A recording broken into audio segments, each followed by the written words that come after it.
the exact days you're most fertile. If you're trying to conceive or even just understanding your cycle better, tracking ovulation naturally can make all the difference. In this video, I'll explain how to know when you're ovulating without any expensive tests, just by listening to your body's natural signal. Ovulation is when a mature egg is released from your ovary, usually around the middle of your cycle. It travels through the fallopian tube, awaits the sperm. Your most fertile period is about 5 days leading up to the ovulation and about a day after ovulation itself. Tracking ovulation helps you identify this fertile window, so you can time your intercourse or even treatments. Coming to the methods, the first is the calendar method. This is the simplest way to track your cycle using the calendar or the app. If your cycle is about 28 days, ovulation generally happens around day 14. But remember, it's not the same for everyone. For a 30-day cycle, the ovulation may happen around day 16, whereas for a 26-day cycle, it can happen around day 12. So to estimate your fertile window, subtract 14 days from your total cycle length, and that's roughly when you ovulate, which is approximately 2 weeks from your next expected period. So track at least for 3 months to understand and know better about your cycles. If your cycles are irregular, tracking would be difficult, so you would need a fertility specialist for evaluation and probably treatment. Coming to the second method, the cervical mucus. Your cervical mucus changes throughout the cycle, and it's one of the best natural clues. Here's what you look for. After your period, your mucus is usually dry or sticky. As ovulation approaches, it tends to become slightly cloudy or creamy. Around ovulation, the mucus generally turns clear, stretchy, and raw egg white-like. This egg white-like consistency helps the sperm swim easily towards the egg. This is nature's way of saying now's the time. When you see this kind of mucus, you're in the fertile window. Post-ovulation, the discharge usually becomes thick and sticky. Coming to the third method, basal body temperature tracking. This method involves taking your body temperature every morning before you get out of the bed using a digital thermometer. Here's what happens. Before ovulation, your temperature generally tends to be lower.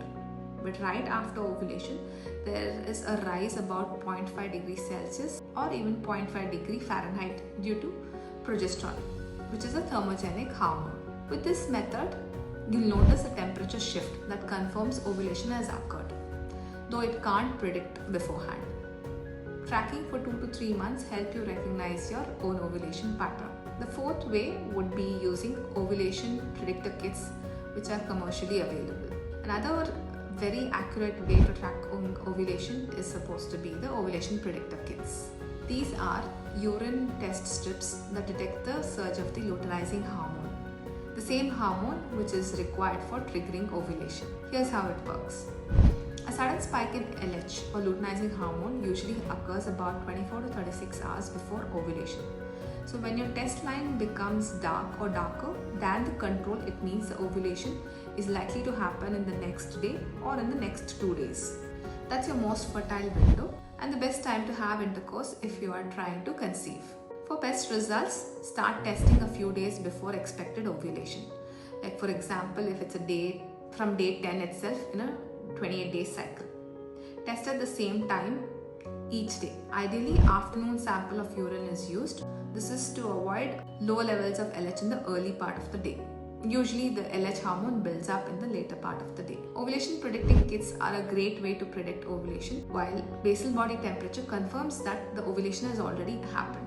Coming to the physical signs, many women notice subtle changes around ovulation, like mild cramps or pain on one side of the lower abdomen, which is called as mittelschmerz.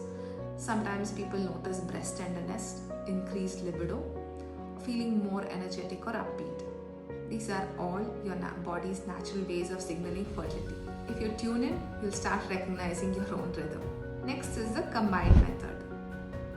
The best approach, well, combining all of these together or a few of them depending on your convenience. Using the calendar to estimate cervical mucus, to identify the fertile days, the basal body temperature to confirm ovulation has happened. You can also use ovulation predictor kits occasionally to double check as they detect the luteinizing hormone surge right before ovulation. But remember, your body is the best predictor when you pay attention. Tracking ovulation naturally gives you the body awareness, not just for conception but also for understanding hormonal health. If you notice irregular cycles, no fertile mucus, or no temperature shift, it could hint polycystic ovarian syndrome, thyroid issues, or other hormonal conditions. Early awareness means you can get help sooner. So start observing, tracking, and connecting with your body. It's not complicated, it just takes consistency and patience. Your menstrual health is like a personal health report, and ovulation is the start of every month. If you found this video helpful, don't forget to like, subscribe, and share it with someone who's on their fertility journey. Once you understand your cycle, you can time your intercourse effectively, but sometimes, even when everything looks right, conception doesn't happen. Let's explore why, the common causes of infertility, in our next video.